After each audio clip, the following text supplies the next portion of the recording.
کہنے لگی بہن مجھے بتا من وجدتا تو نے انہیں کیسا اپنی زندگی میں پایا؟ آقا صاحب طاہر صاحب اس بچی نے کیا خوبصورت جواب دیا. میں نے کہا بھائی کیا کہہ رہا ہے؟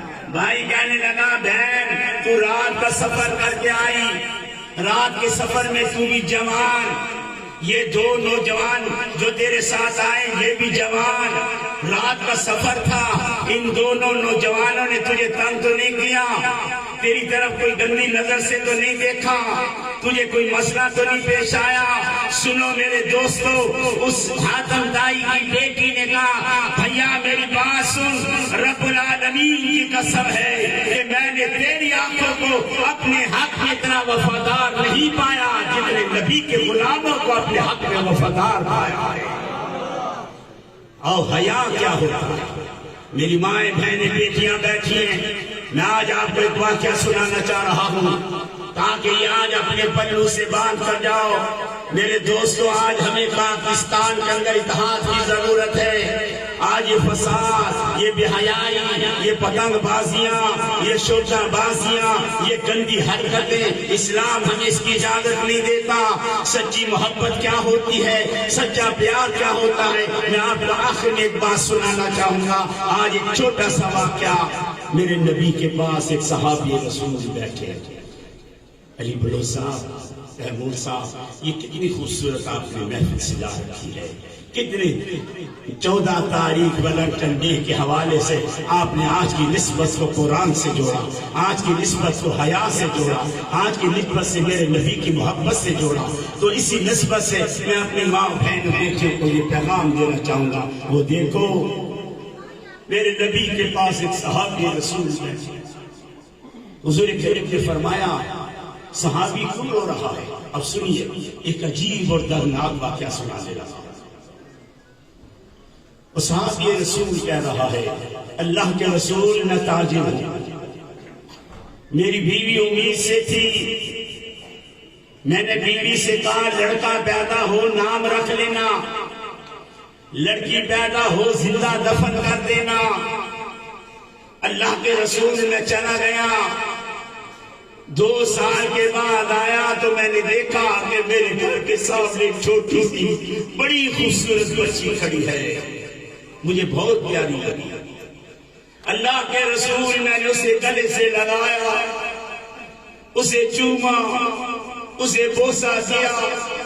میں اسے دیکھ کر بڑا خوش ہوا, میں اسے کندھے پہ اٹھا کے اپنے گھر لے گیا.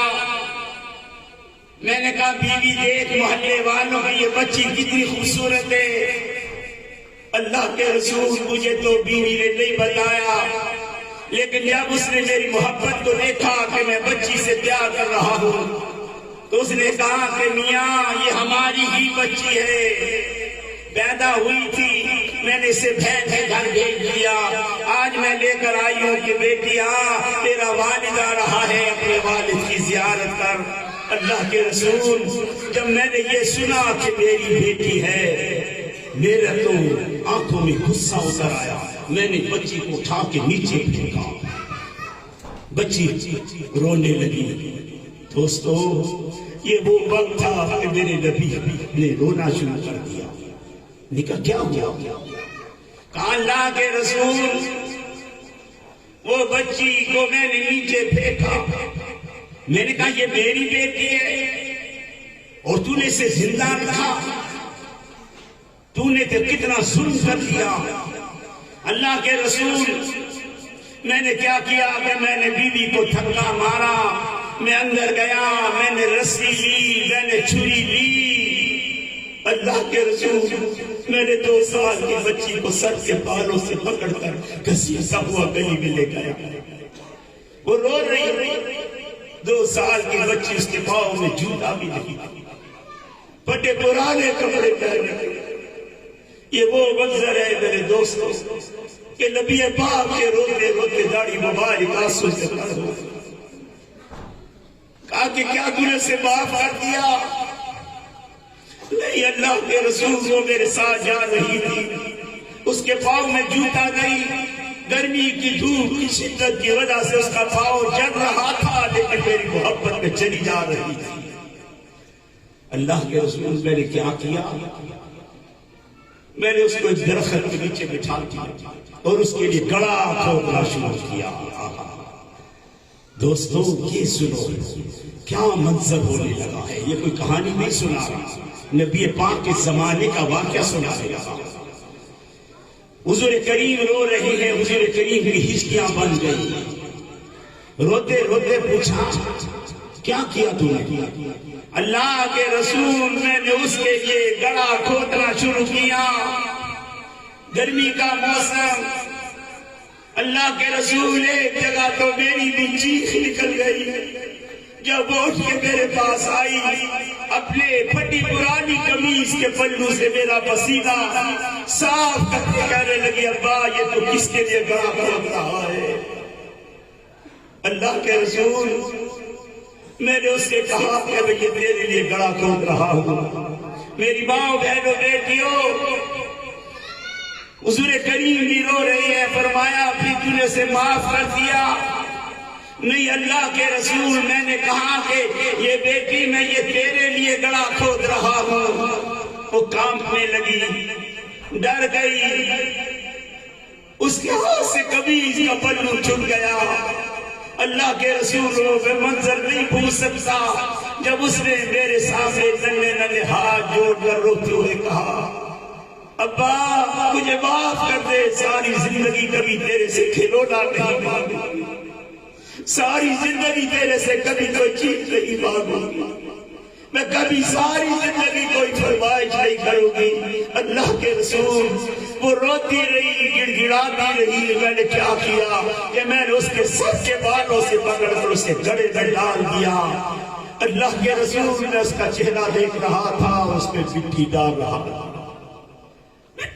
رہا تھا، حتیٰ کہ اس کی آواز بند ہو گئی، میں نے اسے زندہ دفن کر دیا۔ اس نے قریب نے روتے روتے کہا اٹھ میری نگاہوں سے، مجھے تیرے آنکھوں سے اس بچی کی خون کی جھلک نظر آ رہی ہے۔ میری ماں بہنوں بیٹیوں، آپ کو تو جینے کا حق ہی تھا۔ میرے نبی نے عورت کو یہ مقام دیا کہ اگر عورت بہن بن کر آئے اس کے سر پر عزت کی چادر رکھو، بیٹی بن کر آئے عصمت کا دوپٹہ ڈالو، ارے بیوی بن کے آتی ہے تو خدا اس کی جھولی میں خامن کی وفا ڈال دیتا ہے، ارے عورت جب ماں بن کے آتی ہے تو اللہ اس کے قدموں میں جنت کا ڈھیر لگا ہے۔ آؤ میں لمحہ زیادہ لے رہا ہوں لیکن آج محبت کا پیغام آپ تک پہنچانا چاہتا ہوں۔ آؤ سچی محبت میرے رسول کی طرف کرو، یہ دنیا کی بکیڑے چھوڑو، کوئی بریلوی بن گیا، کوئی دیوبندی بن گیا، کوئی شیعہ بن گیا، کوئی اہل حدیث بن گیا، ارے آؤ میرے نبی سے محبت کرنے والے چھوڑو۔ آج قرآن مجھ سے پہلے بڑے خوبصورت عالم دین خطاب فرما رہے تھے، کہہ رہے تھے کہ آج قرآن کو جلایا گیا، قرآن کو یہ کیا گیا، نہیں، اپنے اندر جذبہ حسینیت پیدا کرو۔ دیکھو کہ قرآن کیسے ہم شیور کی مرغیوں کی طرح احتجاج کرتے ہیں۔ کافروں کو بھی پتا ہے مسلمان صرف احتجاج کے محتاج ہیں، یہ جہاد کے قابل نہیں رہے، یہ صرف فساد والے ہیں، یہ جہاد والے نہیں ہیں۔ آؤ مسلمانوں اپنے اندر جذبہ جہاد پیدا کرو۔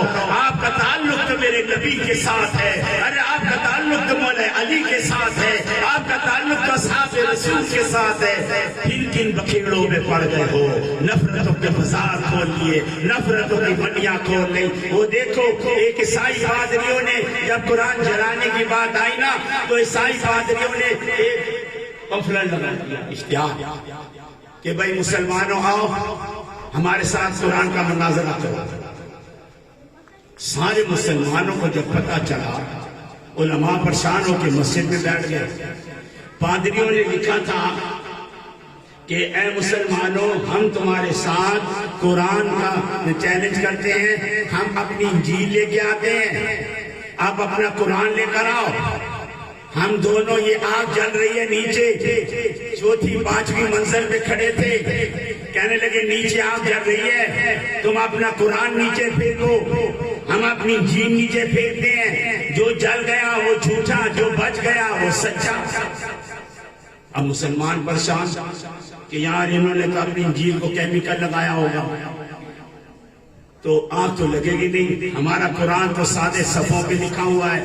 جو ابھی علی بلوچ صاحب بھی تقسیم کرتے ہیں تو سادہ قرآن نعوذ باللہ نیچے پھینکا, کہیں آگ لگ گئی تو مسلمانوں کو کہیں گے یا تو یہ تو جھوٹے ہیں. علماء پریشان تھے کہ گلی میں سے کہاں پھر قرآن بچہ گزرتا ہے. مسجد میں گیا, قرآن اٹھایا اور قرآن اٹھا کر وہاں چلا گیا جہاں بہت سارے پادری کھڑے تھے. ان کا کیا بات ہے بھائی؟ انہوں نے کہا یار میں نے سنا ہے تم نے میرے علماء کو چیلنج کیا قرآن پاک کا, میں تمہارے قرآن تمہاری انجیل کو تمہارے چیلنج کو قبول کرتا ہوں. وہ کوئی بچہ تو ہمارے ساتھ کیسے مناظرہ کر سکتا ہے؟ انہوں نے کہا جی تم علماء کے بچے سے بھی مقابلہ کرنے کے قابل نہیں اور تم میرے علماء سے مقابلے کی بات کر رہے ہو, پہلے مجھ سے مقابلہ کر کے دکھاؤ. اب علماء کو پتا چلا, علماء بھی پہنچ گئے اوپر. انہوں نے کہا اچھا جی اگر یہ بچہ ہار گیا تو آپ علماء ہار جاؤ گے. اب آخری بات کرنے لگا, اور اگر آپ یہ چاہتے ہو کہ آپ اس کو بچے کو ہٹاؤ اور قرآن لے کر آؤ. انہوں نے کہا ٹھیک ہے یہ جو بچہ کر رہا ہے اس کے ساتھ کرو. بچے نے کہا ٹھیک ہے چلو جی. بچہ آیا, دوستو ایک خوبصورت لمحہ کنارے پہ کھڑے ہو گئے. پادری بھی کھڑا ہو گیا اپنی انجیل لے کر, بچہ بھی کھڑا ہو گیا اپنا قرآن لے کر. دونوں کنارے پہ کھڑے ہو گئے. نیچے بہت بڑی آگ جل رہی تھی. ان کا چل پھینک نیچے قرآن. اب سنیے جو بات سنانے لگا. بچہ کہنے لگا کیا کر رہا ہے, کیا بات کر رہا ہے؟ انہوں نے کہا قرآن نیچے پھینک. میں انجیل پھینکتا ہوں. انہوں نے کہا پادری تو اپنے انجیل کی توہین کر سکتا ہے, میں بچہ اپنے قرآن کی توہین نہیں کر سکتا. تو انجیل پھینک, میں تو قرآن نہیں پھینکوں گا. انہوں نے کہا پھر تو مناظرہ ہار گئے. انہوں نے کہا ہار کیسے گئے؟ مسلمانوں کے علماء حیران کے بچہ کیا کر رہا ہے. اب سنیے علی بلوچ صاحب, امون صاحب اور بڑے بڑے حسین چہرے جو یہاں بیٹھے, سنو اس بچے نے کیا خوبصورت بات کی ہے. وہ بچہ کہنے لگا پادری تو اپنے ہاتھ سے انجیل نیچے پھینک کر انجیل کی توہین کر سکتا ہے, لیکن میں اس قرآن کو اپنے ہاتھوں سے نیچے پھینک کر قرآن کی توہین نہیں کر سکتا. پادری کا مناظرہ ختم. میرا تو چیلنج تھا نیچے پھینکنے کا. انہوں نے کہا تو چیلنج پہ قائم رہ, میں تیرے چیلنج کے مطابق یوں کرتے ہیں, چلا پھر مقابلہ میرے طریقے سے ہوگا. انہوں نے کہا کیا تیرا طریقہ؟ انہوں نے کہا پادری انجیل کو تو اپنے سینے سے باندھ, قرآن کو میں اپنے سینے سے باندھتا ہوں, دونوں چھلانگ لگاتے ہیں. ارے جو بچ گیا وہ سچا ہوگا, جو مر گیا وہ جھوٹا ہوگا. پادری کہنے لگے لا الہ الا اللہ محمد رسول اللہ. ہم سارے پادری اس قرآن کے اوپر ایمان لا کر نبی کا غلام بننے کا اعلان کرتے ہیں. دوستو زر و زمین کی بات ہو رہی ہے, مال و زر جہاں کی تمنا نہیں. مجھے آخری بات سنانے لگا ہوں. بلوچ صاحب اور میرے خوبصورت چہرے جو یہاں بیٹھے ہیں, ان سے بھی میں گزارش کروں گا. اس دن میں آپ کو ایک آخری میسیج دے کر اپنی بات ختم کرنے لگا ہوں. میں طاہر عباس صاحب, آغا نیر صاحب, یہ خوبصورت اسٹیج سیکرٹری صاحب اور علماء جو بیٹھے ہیں, ان کو میں ایک بات بتانے لگا ہوں. سب دوستوں میں منڈی گیا, پیر بتائی, وہاں پر ایک ریڑھی لگی ہوئی تھی. اس ریڑھی کے اوپر انگور پڑے ہوئے تھے. اب جو میں میسیج آپ کو دینے لگا ہوں پوری تقریر کا وہ یہ ہے, انگور پڑے ہوئے تھے. میں نے ریڑھی آنے سے پوچھا بھائی جان یہ انگور کس طرح کلو؟ کہنے لگا بخاری صاحب یہ 500 روپے کلو. اور ساتھ ایک ٹوکری پڑی ہوئی تھی, اس ٹوکری میں انگور کے دانے پڑے ہوئے. میں کہا بھائی جان یہ کس طرح ہے؟ کہنے لگا بخاری صاحب 50,000. اب یہ 500 روپے کلو اور یہ دانے جو ہے 50 روپے کلو. اور میں کہا بھائی یہ کیا بات ہوئی, یہ 500 روپے کلو دے رہا ہے اور یہ جو دانے ہیں یہ 50 روپے. اس نے جو بات کی میں آپ کو سناتا ہوں. کہنے لگا بخاری صاحب یہ انگور اس لیے مہنگے اور قیمتی ہیں, یہ گچھے سے جڑے ہیں. ارے جو گچھے سے ٹوٹ جائیں وہ بے قیمت ہو جاتے ہیں. دوستو آؤ میرے نبی کے گچھے سے جڑے رہو گے تو قیمتی بنے رہو گے.